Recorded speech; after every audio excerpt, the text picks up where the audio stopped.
Hi, Dave Jones here again. This is the next series in Essential Scales 2 if you like. It's put up on the website. If you're following the scale lessons and you've learnt the major scale, the major pentatonic scale, the natural minor scale, the minor pentatonic scale and the blues scale in 1-2 octave position, which if you haven't learnt them yet, you kind of need to go and check those out in previous videos and PDFs up on the website. This is an extension of that. In other words, what we're going to do is we're going to learn the same scales. I'm not going to do real close-ups of it because if you're this far advanced, you should be able to learn the scale from the PDF. I'm just going to show you some ideas with him. We're going to learn the same scales over the same 2 octaves, but in another fingerboard position. So you'll be able to play. They're exactly the same notes, but they give you other alternatives because different notes fall under different fingers, so different strings can be bent. It's notes that perhaps couldn't be bent in position 1 can be bent in position 2 and vice versa. And also you'll be able to move between the scales, so you're when you first learn scales you learn them in a sort of, if you like, a vertical position up and down the fingerboard like this, but it can sound really cool and much more interesting if you can also play horizontally along the fingerboard.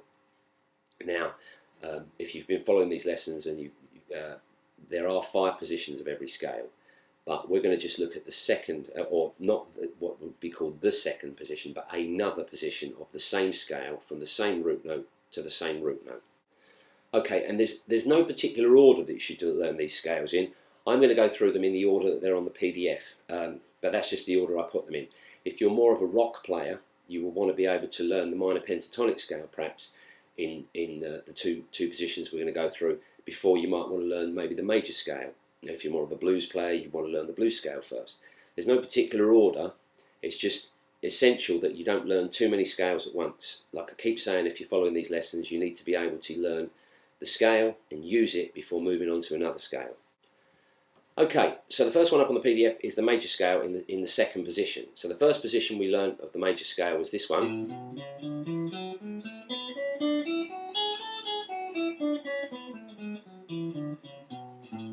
And if you follow the fingering on the PDF of Essential Scales 2, you'll end up with this one.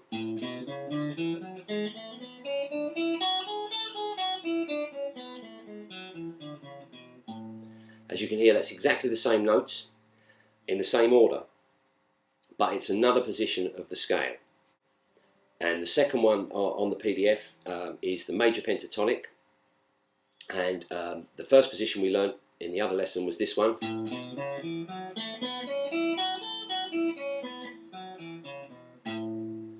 And the new position on the PDF Essential Scales 2 is this one.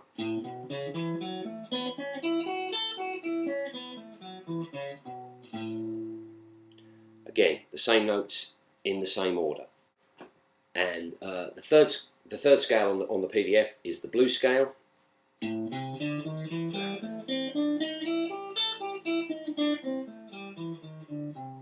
That was the first position we learned, and the second one is this.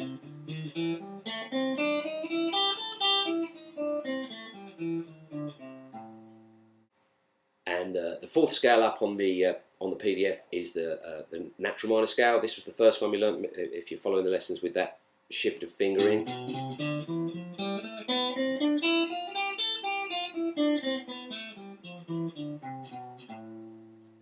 And this is the other position again in the same octave.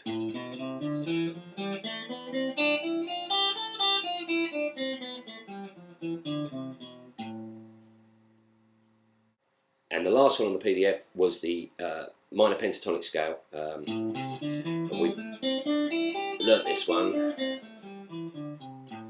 And this is the second position.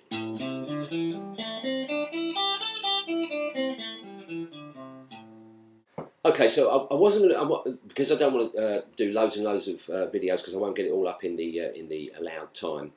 If I show a close-up of every single one of those scales, I'd have to do lots and lots of videos. But hopefully you should be able to read the PDFs now. So the idea is that you learn one of the scales in 2 positions, not all of them together, because it will get very, very confusing. So you learn one of the scales in 2 positions. It depends, like I said before, what style of music you like, perhaps, as to what one you might learn first. but it really doesn't matter. In the end, you have to know all of these scales in 2 positions in order to enhance your playing ability and lead improvisation ability. And the idea is that you learn one of them really, really well and start using it before moving on to the other. And then you'll have 2 scales of the most essential scales used in music. You'll have those 5 scales, you'll have them in 2 different fingerboard positions, and then you can learn them in 3rd, 4th, 5th, and then you'd have covered the entire fingerboard. So the first thing to do, say for example you choose the minor pentatonic scale, is to play up it in your new position and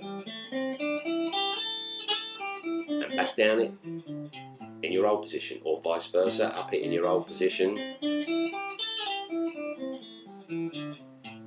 back down it in your new position. Always try and finish when you're practicing the scale as a scale on the root note, because it gets the sound of the scale in your hearing. It improves your aural abilities to hear that and recognise that scale. And then the next stage after that, when you feel that you can comfortably move between the scales, is like up one, down the other one, and vice versa, is to start moving horizontally, creating little phrases that start in one shape and finish in the next without stopping. It doesn't have to be a massively huge long phrase, just a couple of notes that started in that position and finished in that position, and it gets you moving along the fingerboard in a horizontal position, as opposed to, because everyone has to learn the scales vertically, but you want to try and create phrases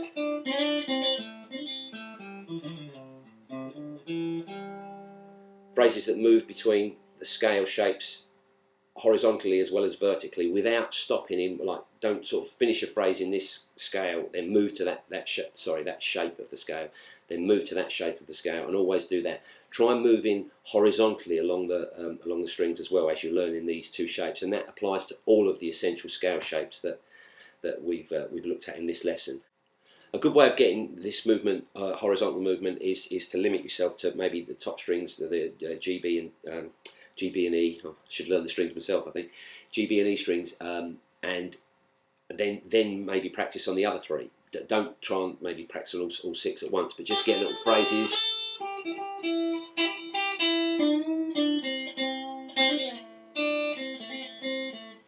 Noodling around, making sure you can move backwards and forwards between the 2 scale positions that you've learned accurately without making like too many mistakes. Obviously you're going to make some to start with. Everyone makes mistakes, no matter how long they've been playing. I make enough, but if you move between them this way, it'll definitely enhance your lead playing. There'll be licks in certain scale shapes, as we learn more, that are not available in other scale shapes.